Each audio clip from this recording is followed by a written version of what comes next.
back, listeners, to the Hero Whispers Supergirls podcast here on iHeartRadio and Spreaker and Society Bites Radio. We are super pumped to be with you tonight. We have an amazing product diva on the line, which we'll introduce her in a moment. But for those listeners that are new to the show, just a quick 411 on who we are, Supergirls. Myself, I'm Jeannie Marie. I'm Chief Supergirl. I created Supergirls as a platform to inspire and empower college women to launch from college to life. Why did I do that? Well, because these women have a great education. They have a great time in college. They learn a ton, and then they go out to the real world, and it's a completely different animal.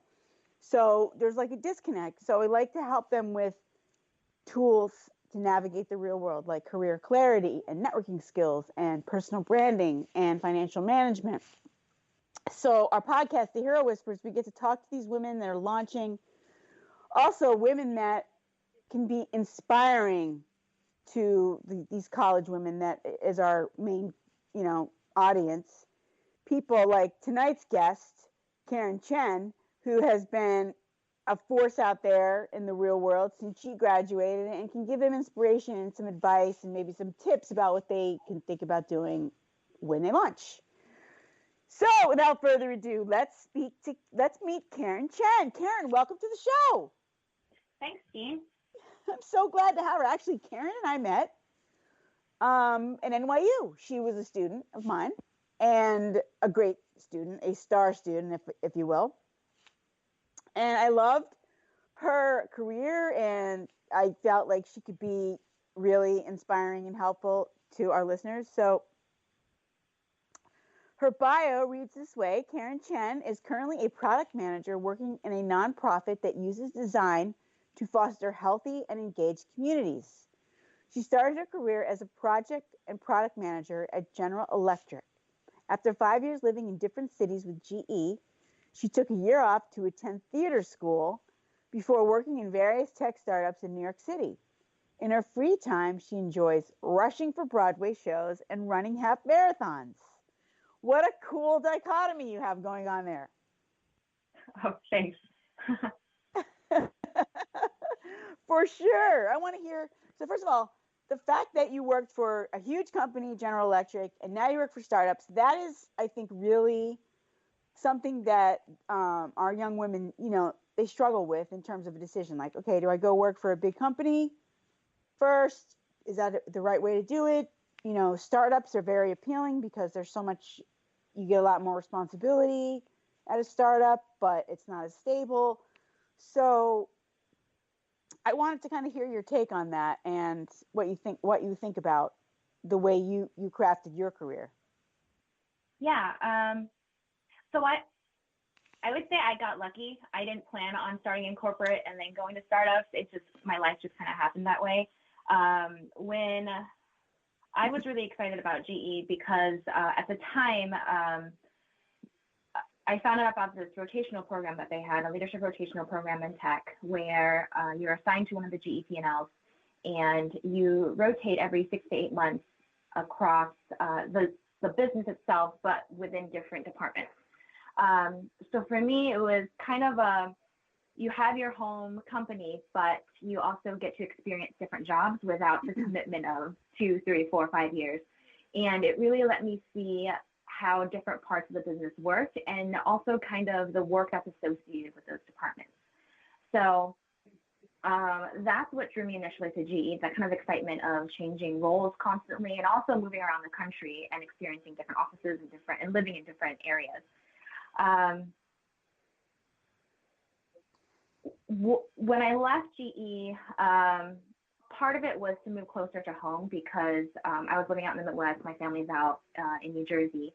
And then the other half was also, I felt like I'd been in corporate America for about 5 years and I lost a lot of the creativity and kind of excitement of work that I thought I had brought with me initially, which is why I took the year off for theater school because I did a lot of theater growing up, but it wasn't something I considered for my full-time career. So it was more kind of get back into that and jumpstart that creativity again and then kind of see where life took me. And that gave me the opportunity to move back to the East Coast as well. That is so cool. What a great idea, though. I mean, that's a really thoughtful way of, and a really deliberate way of saying, I lost my creativity, like having a problem, and then going after it with a solution like that, like, is really creative and cool. Yeah, I mean, looking back, it's pretty awesome. I think at the time, honestly, mentally, it's a big step because for me, I like stability, and to quit my full-time job, a great full-time job with a great kind of support group within the company, took me a while to get to. But looking back, it was definitely worth it. I mean, that must have been so super scary. Yeah, I mean, yes. Looking back, it was worth it. At the time, I was a little bit of a mess, but I learned a lot about myself and kind of more about what I wanted out of life, other than a stable job. But I guess going back to your original question, I think now having left that and then worked in startup, which also I just fell into, I definitely am a supporter of starting out in kind of a corporate, more rule-based world, because you really get to see how people kind of a stable way to work within a large organization, and then a lot of the processes that you put in place to kind of make sure you're putting out quality work. Because when you go to a startup, usually it's a very lean team. It's do whatever you can to get product out there or get the work out, and you're doing multiple roles at once. And I think for me, I constantly fall back onto the training that I got out of working at GE, of making sure there's processes in place to help make sure that what we're working on and what we're doing is a little bit more process driven, but also there's more thought behind it in terms of prioritization and how to make sure you include the right stakeholder versus just kind of running around like crazy and trying to put out fires all the time without really putting thought behind it, if that makes sense. Yeah, I mean, and you're in tech, so the product design and product management aspects of it that you're in. So when you talk about process, they must have had the reason you went and you go to the startup, they probably love the fact that you had that background, right? Because you bring that to the startup. Is that how kind of what kind of how they made their decision? Yeah, I think so. I hope so. I mean, granted, process for the sake of process isn't great either, which is part of I think that's the negative of corporate America, where sometimes it's just process that you don't need and a lot of bureaucracy, but there's a lot of good in that too, that you can kind of pick and choose what works and then bring it to the startup environment. And at the same time, startups are really cool because they move really fast and you see change really fast and you see your impact on a larger scale for the company that you work for. So if I ever do go back to corporate America, I think I'll bring a lot of what I've learned at in startup companies back to that environment as well. So different things that you can learn with different types of companies. I mean, yeah, working in an environment like that kind of helps fuel the innovation at these bigger companies. Yeah. And yeah, that kind of dies. Ideation work that you do, I think, in startups. Or you can't really avoid it. I think, yeah. So the fact that you're working in product, did that you in tech, you started out that way? Did you major in that in undergrad? I majored in information systems. Okay. And typically, people who major in information systems, you either go more of the CS route or the business route. But you get exposure to both. So I went more of the business route. So I love working with engineers. I can't code at all. But I like understanding the engineering process and kind of seeing the magic that happens when you have an idea that supports the business or your users, and then you see the engineers kind of make that come to life. So that's what drew me to product, is solving people's problems and making their lives easier, but then also getting to work with the engineers that make that magic happen. It is so cool. Yeah. I love that part of it too. I love the UX and the CX part. So I'm so fascinated by what you do. Can you give us an example of something like at your current startup, what you just talked about, like having a problem and solving it with the tech?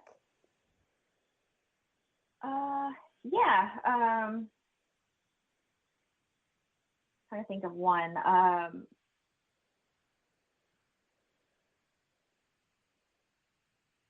trying to think of a good one that touches both the internal and the external users, because sometimes they're conflicting requirements, but they're all trying to accomplish a similar feature or functionality.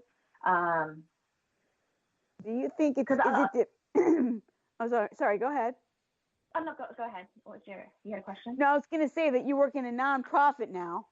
So is the work you do in a nonprofit, is it different in terms of design and tech versus when you work in a for-profit? I wouldn't say the work is different. I think this team just happens to be leaner, so I'm stepping in on a lot more of the things I typically have a person supporting on, for example, a UI UX designer and whatnot. But the work's the same. I had a thought, but I lost it. But the work's the same. I'd say for me, because we're still building product to solve for people's needs, I think the difference for me is more of a mental shift where I know what I'm doing is bettering kind of people's lives versus a lot of my previous experiences were more around how do we make money for the company, period, kind of thing. And the initial excitement of building new things and learning new things is great. But then after some time, it's kind of, I always get into the cycle of why am I really doing this, or how is this helping anyone other than, making this a better company. And so what I love about working for a nonprofit, and this is my first experience doing that, is it goes beyond making money for the company, but also how are we making our communities better? How are we allowing people to live healthier? How are we improving the living conditions or the working conditions that people are living in? So that's changed a lot in how I am excited to get to work or stay late on a work day. So it's just a bigger purpose. Yeah. That drives you. It sounds corny, but yeah. Definitely not corny. I mean, everybody has something that motivates them. And I think it's kind of cool. I mean, it sounds like this is a theme that's driving you, like you, when you left the GE thing and you went back to theater school, you that whole thing was still driving you. So it was the same kind of struggle or challenge. And then now you're at this nonprofit that's helping lives. So it sounds like you're on the path, you're just finding different ways about it. That's what it sounds like to me. So where did you go to theater school? Lee Strasberg. Oh, it's down by Union Square. I think a lot of the NYU students actually go there too. Yeah, that's fantastic. That was an experience. I've discovered, I think, being a theater school student was too far on the other spectrum, so I needed to bring it back to a little thing more. But it was a lot of fun. I learned a lot, and I definitely watch theater and movies and look at actors very differently. There's a lot more respect for what they're able to accomplish. I mean, and you learn a lot. I think you can use a lot of what you learn in theater and improv and those mediums in business. Yeah, one of these exercises I really loved that I learned at theater school that I tried to apply at work is there's this exercise where when you read a scene and you obviously have your own interpretation of it, force yourself to do it different ways, even if it doesn't make sense. Like if it's clearly a dramatic scene, force yourself to do it comedically or some other way that's completely not how you interpreted it. And you find a lot more things with the scene and what you're capable of doing. So I try to do that with kind of day to day too. If we encounter a problem or we encounter something that we're trying to be creative about, try to not look at it logically and what your instinct is, but force yourself some opposite way.